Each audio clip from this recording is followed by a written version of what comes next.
Bom, quando eu estava pensando, né, sobre o que eu poderia partilhar aqui sobre os anjos, eu acho importante começar um pouco pelo básico, né? O que são os anjos? Então, eu peguei a definição, quando você pega no Catecismo da Igreja Católica, qual é a definição dos anjos? Lá na seção da profissão de fé, quando fala das realidades visíveis e invisíveis, né? Quando existe no creio a parte, creio em Deus Pai Todo-Poderoso, Criador do céu e da terra. O céu e a terra dizem respeito, é uma alusão a todas as realidades invisíveis e visíveis, respectivamente, né? E os anjos fazem parte dessa primeira realidade, que é essa realidade invisível. Então, o básico, né? Quem são os anjos? Pegando até eu peguei a definição lá no catecismo, tá lá no parágrafo.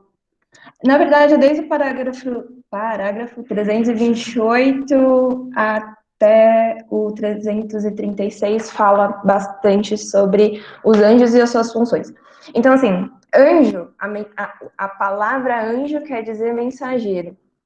E é uma designação, então, de encargo, não de natureza. Então, se você pergunta pela designação da natureza, ele é um espírito. Mas se perguntar pelo encargo, é um anjo.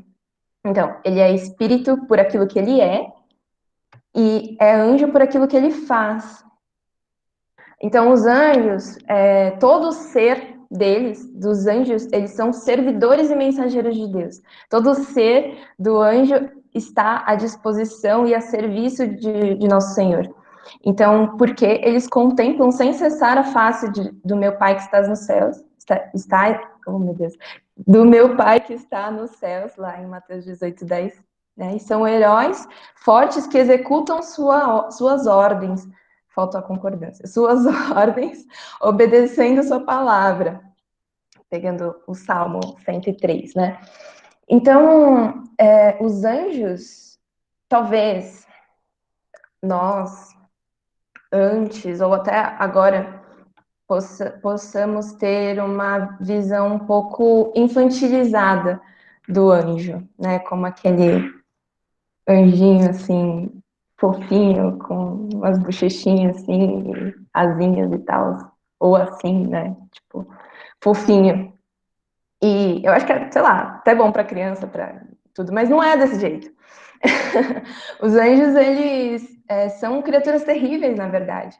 São criaturas que executam as ordens de Deus, que fazem que a vontade de Deus aconteça.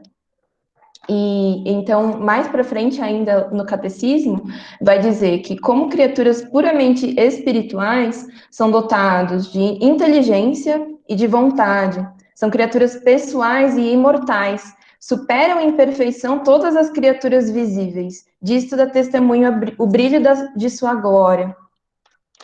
Então, eles são superiores em inteligência, em tudo, superiores a qualquer criatura visível.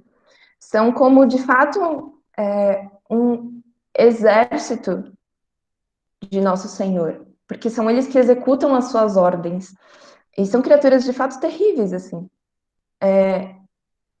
E, mais do que isso, além disso, né, os santos anjos nos servem e acompanham nossas ações. Então, Nosso Senhor instituiu que essas criaturas tão superiores a nós em todos esses aspectos estivessem à nossa disposição para nos servir e também acompanham as nossas ações. Então, os anjos, tá. Então, os anjos, eles são criaturas. A gente fala no plural e parece que todos eles são iguais, né? Mas na verdade não. Cada anjo ele é pessoal, como diz o catecismo. Cada um é muito diferente um do outro e eles são organizados, inclusive, em hierarquias. Ordenados em hierarquias, que são os 9 coros dos anjos, e cada um desses coros tem uma função muito importante né? Então, alguns, eles estão ali unicamente no plano, unicamente contemplando Nosso Senhor no céu. E existem outros coros de anjos que atuam mais intensamente na realidade que nós estamos hoje aqui.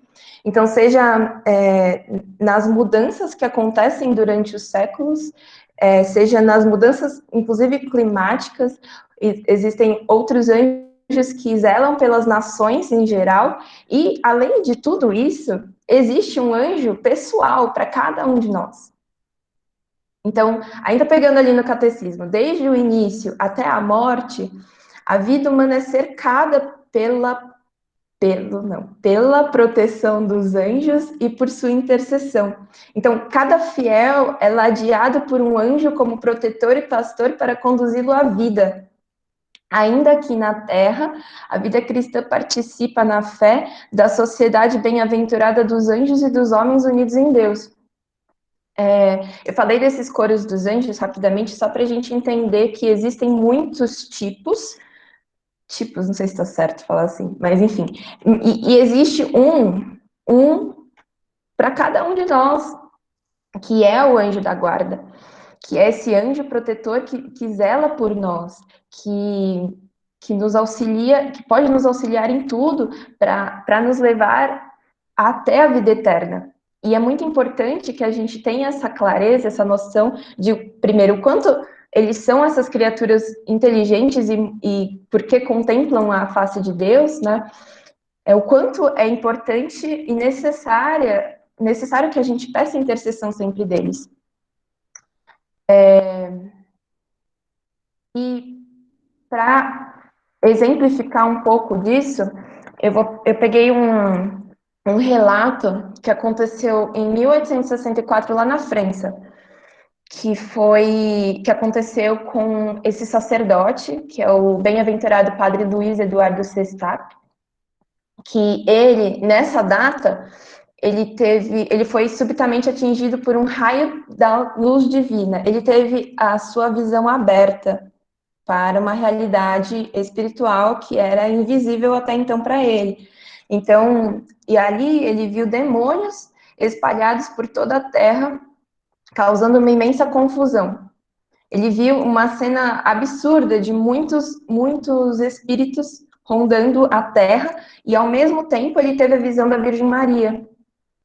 E ali Nossa Senhora revelou que realmente o poder dos demônios fora desencadeado em todo o mundo e que mais do que nunca era necessário rezar à Rainha dos Anjos e pedir a ela que enviasse as legiões dos santos anjos para combater e derrotar os poderes do inferno. E quando Nossa Senhora falou isso para o sacerdote, ele disse: "Mas minha mãe, vós sois tão bondosa, por que então não enviais vós mesma, estes anjos sem que ninguém vos peça?" E Nossa Senhora é muito enfática na resposta. Ela fala: "Não. A oração é uma condição estabelecida pelo próprio Deus para obter esta graça." Então, vocês entendem? Isso que Nossa Senhora falou é muito importante para a gente, de que os anjos não vão atuar como interceder por nós, poderosos que são, se a gente não pedir. Porque a oração é uma determinação de Deus, de que é necessário que a gente reze, de que é necessário que a gente faça esse exercício da nossa vontade de se colocar, de pedir a intercessão. Porque sem isso, os anjos não podem atuar, né? Então, por isso que então os anjos eles nos servem. Mas se a gente não pedir por isso, nada vai acontecer.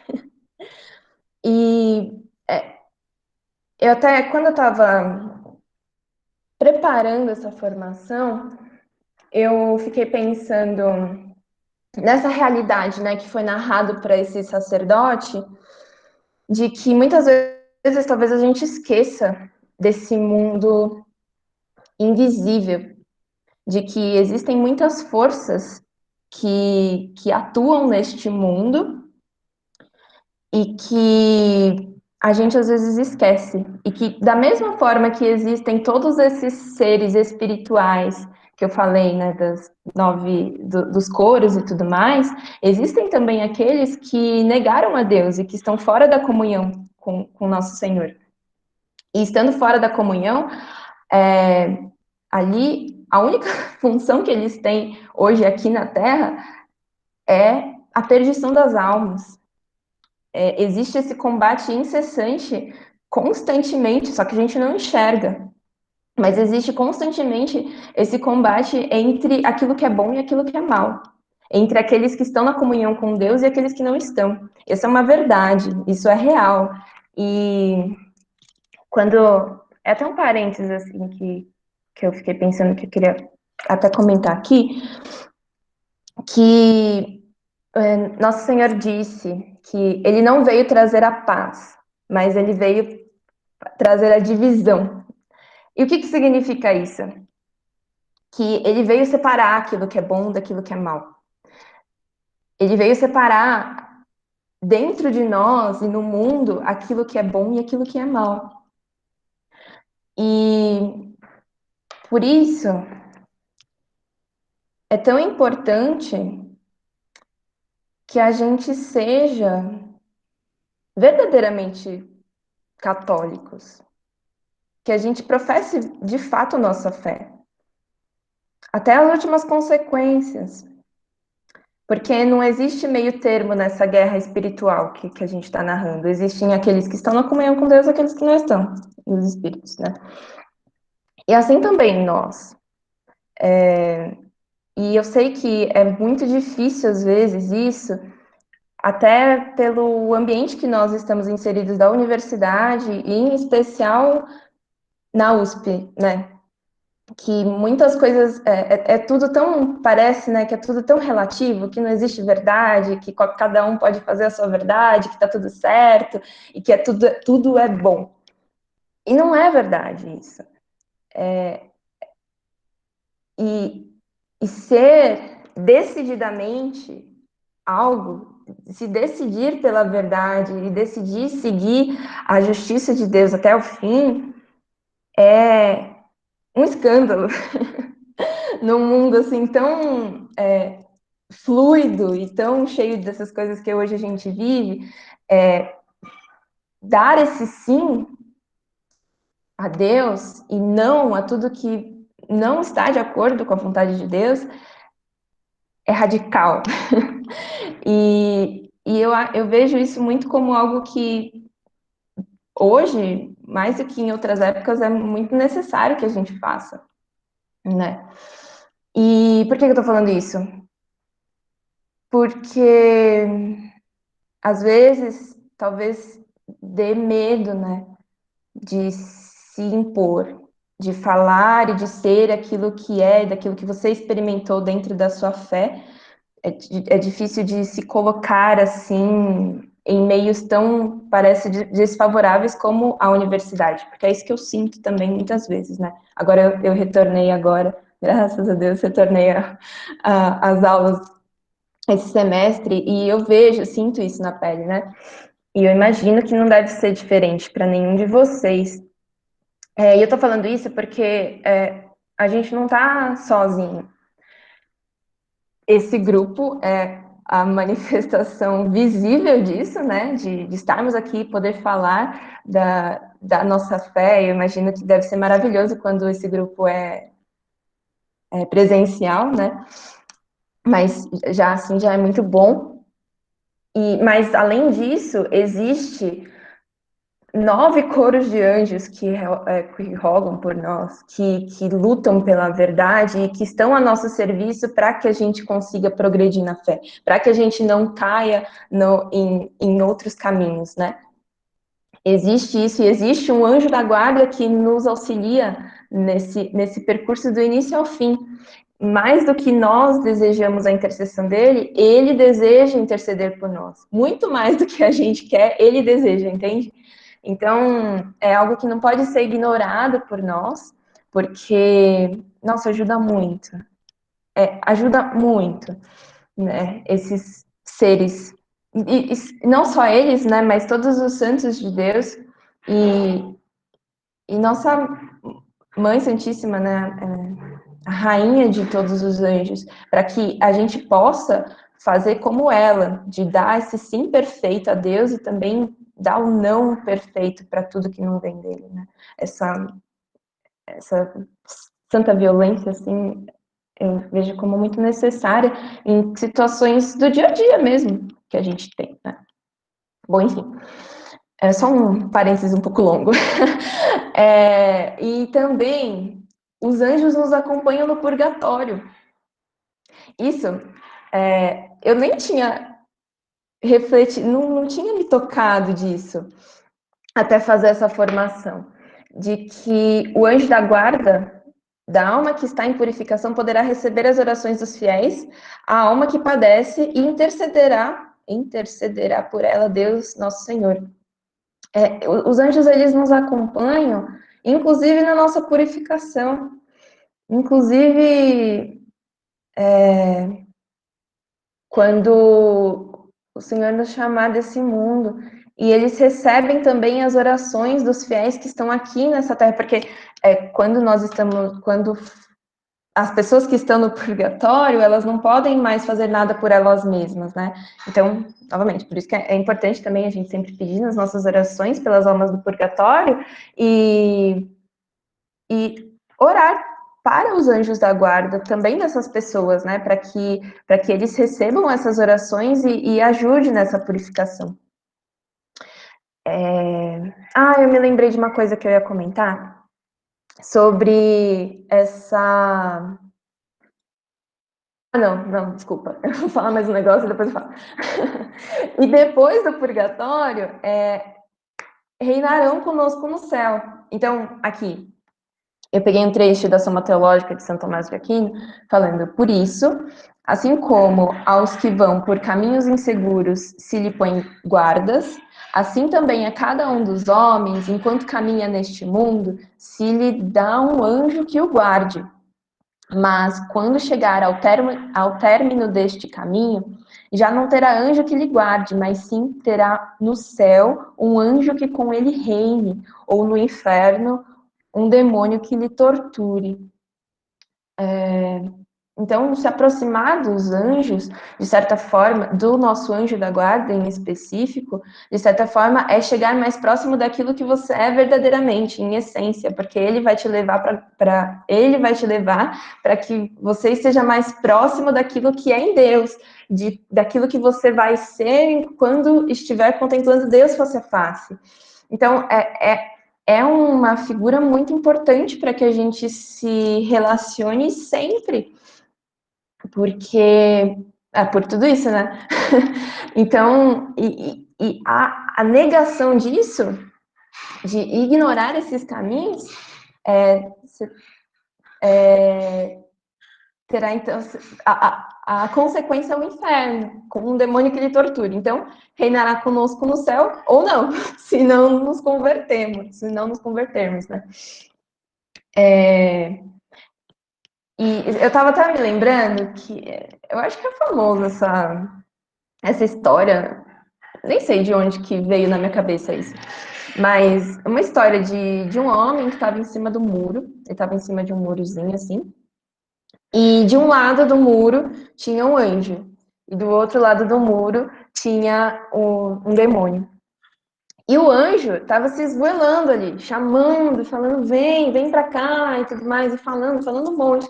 E o homem olhava para ele, né? E depois olhava para o outro lado, que ali estava um demônio. E o demônio estava quieto. E aí o homem pergunta: mas por que você não fala nada, né? E aí ele diz: é porque o muro é meu. Então, só ilustrando aquilo que eu estava falando antes, dessa decisão, dessa importância de tomar, de ser com radicalidade mesmo cristão, de assumir a verdade na vida e trilhar os caminhos com base nisso, né? Aí, bom, tudo isso me fez lembrar, quando a Ana me mandou esse tema, né, para comentar um pouquinho, eu me lembrei de um testemunho meu. 2 anos e meio atrás, eu não era da igreja, não acredito. Bom, não era da igreja, né? E aí aconteceu que eu estava terminando uma iniciação científica lá na faculdade, e eu estava na Livraria Cultura, lá da Avenida Paulista, sabe? E eu estava com todo o meu material de pesquisa, porque depois de lá eu ia para a faculdade, e eu sentei num lugar ali do café. E ali eu comecei a sentir um negócio esquisito. Eu não sei nem explicar o que que era, mas aí eu estava escrevendo e estava concentrada e eu deixei a minha mochila no meu pé. E eu achei que estava seguro, porque estava bem no meu pé mesmo, estava até meio que enrolada assim no meu pé a alça da mochila, com todas as minhas coisas de pesquisa. E eu fui pegar um café, acho, e aí a mulher que estava na minha frente falou assim: Olha, leva sua mochila, porque é perigoso. Eu falei: Ah, é verdade. Aí peguei minha mochila para ir até lá, pegar meu café e voltei para o meu lugar. E aí eu me distraí de novo, eu comecei a escrever lá, sei lá o que estava fazendo. E aí, quando eu me toquei, eu olhei para baixo e minha mochila tinha ido embora. E aí subiu um negócio, um desespero dentro de mim, assim, foi muito grande, né? Eu fiquei desesperada, porque toda a minha pesquisa estava lá e eu não tinha cópia em nenhum lugar. Eu estava prestes a entregar e eu fiquei, nossa, eu fiquei doida, assim, tipo, e assim, e meu celular estava comigo, porque eu estava anotando alguma coisa junto com o celular na mesa, né? Aí eu fiquei muito aflita, comecei a chorar bastante, né? E aí eu liguei para minha mãe, eu liguei para ela e falei que, mãe, minhas coisas, né? Falei que fui roubada e tudo, porque tive embora, sumiu assim em segundos aquilo, e eu não conseguia ver em nenhum lugar, enfim, liguei para ela e ela naquela hora, naquele período ela já estava frequentando a igreja. Ela já estava na comunidade que hoje eu faço parte e tudo mais. E aí ela, bom, falou, não, tudo bem, vou falar pra alguém ir aí e tudo mais. E aí eu liguei pro meu pai. Nossa, eu liguei pra muita gente, assim, eu nem sabia o que fazer, né? E eu fiquei desesperada. E o pessoal da livraria foi bem. Não deu muita bola, né? Falou, acontece essas coisas mesmo e tudo. E aí eu fiquei lá esperando. Aí meu padrasto chegou lá, né? Depois de um tempo, porque ele trabalhava na época lá perto, né? E aí ele chegou lá e falou, e falou assim: vamos para a delegacia junto comigo. Eu falei: tá bom. Aí a gente pegou um táxi e foi para a delegacia, para uma delegacia que tinha lá perto. E aí eu lembro que antes disso, né? Ele demorou um pouco para chegar. Eu rezei, mesmo não acreditando, sabe? Eu não era, né, da igreja nem nada, mas eu rezei. E aí, quando eu cheguei na delegacia junto com meu padrasto, eu estava ali na porta e aí ali chegou a delegada. E ela olhou para mim assim e falou: Você que é a Larissa? Aí eu: Sou eu. Aí ela, aí ela virou para dois policiais que estavam atrás dela e falou: tá aqui a Larissa. Achamos a Larissa, perdão. Aí quando eu cheguei, aí ela falou: Vem comigo. E aí ela me levou para uma salinha, e nessa salinha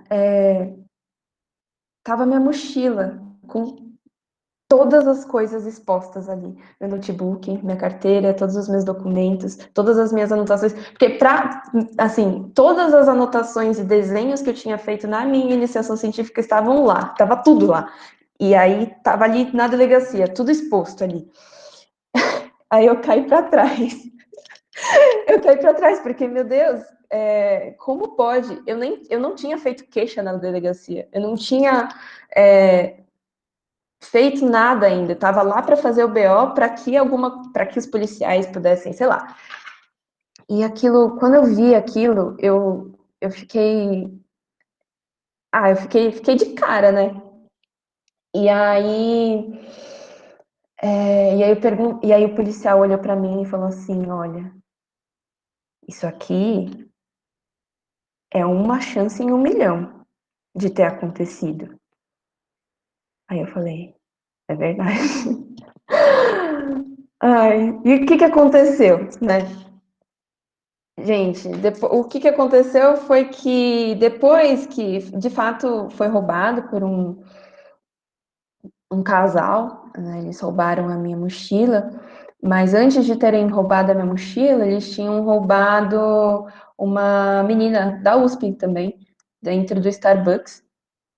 E eles pegaram a bolsa dela e pegaram todos os documentos dela, assim, enrolaram num montinho e jogaram numa banca e só pegaram o que era interessante para eles, né? E jogaram nessa banca. E aí nessa banca tinha uma menina na frente da banca que e chamou a atenção dela ele ter feito isso, ter jogado aqueles documentos ali. E aí essa menina pegou esses documentos e quando ela foi ver quem era, ela conhecia a menina que tinha sido roubada. Enquanto isso estava acontecendo, eles estavam lá roubando a minha mochila. Esse mesmo casal ali. E aí ela viu, identificou, identificou a menina do documento e ligou para a menina. E aí a menina estava com o celular dela ainda. E aí ligou para ela e falou que era dela e tudo. E nisso, a menina tava. As duas se encontraram e chamaram os policiais. E aí a menina que estava na banca conseguiu falar para os policiais como que o casal era e para onde eles tinham ido. E isso demorou um tempo, né? Até as meninas se encontrarem, até o policial chegar e tudo mais. Isso foi o tempo do cara pegar a minha mochila. E aí os policiais acharam o casal. E quando eles acharam o casal, eles estavam com a minha mochila ali junto. E aí, quando eles abordaram esse casal, estava a minha mochila e eles não tiveram tempo de tirar os meus documentos nem nada. Então eles conseguiram, então estava tudo lá. E conseguiu ver que não era deles, como eles tinham alegado que aquela mochila era deles e tal. Então, aí eles acharam, prenderam o casal. Eles estão presos até hoje, se eu não me engano, porque depois eu fui prestar depoimento e tudo. Mas, assim, essa história foi algo extraordinário. E, e minha mãe, assim que eu voltei para casa, eu tava em choque, assim, eu fiquei em choque por tudo que aconteceu. Foram muitas emoções e por aquilo, como que a minha mochila, sabe? É uma chance em 1 milhão daquilo ter acontecido. Aí minha mãe falou, quando eu cheguei em casa, ela falou assim: olha, os anjos intercederam por você hoje. Ela falou, eu fico imaginando o movimento no céu para que tudo isso pudesse ter acontecido. E ela falou, reza, reza e agradece a Deus por isso, porque foi uma manifestação clara, sabe? E aí eu pensei, puxa, é verdade. E aí foi nesse momento que eu pensei, que caiu assim uma ficha na minha cabeça. Eu pensei, meu, eu não posso mais ignorar a existência de Deus. Isso aqui não é possível que pudesse ter acontecido sem alguma intervenção maior do que as minhas forças, maior do que aquilo que eu posso enxergar. Foi assim, isso foi só um resumo, porque, nossa, foi muita coisa que aconteceu nesse dia. E, bom, isso é só para exemplificar, assim, a ação, né, dos anjos, que, nesse caso, foi dessa forma extraordinária por muita misericórdia de Deus mesmo, porque essas manifestações acontecem para despertar a nossa fé, para despertar uma coisa que às vezes a gente esquece que existe, né? e isso mostra muito que é verdade. Então, eu quis trazer isso também para que pudesse ser um testemunho para aumentar, né, na nossa fé, de que essas coisas acontecem, existem, e que a intervenção dos anjos é muito real. E acho que é isso.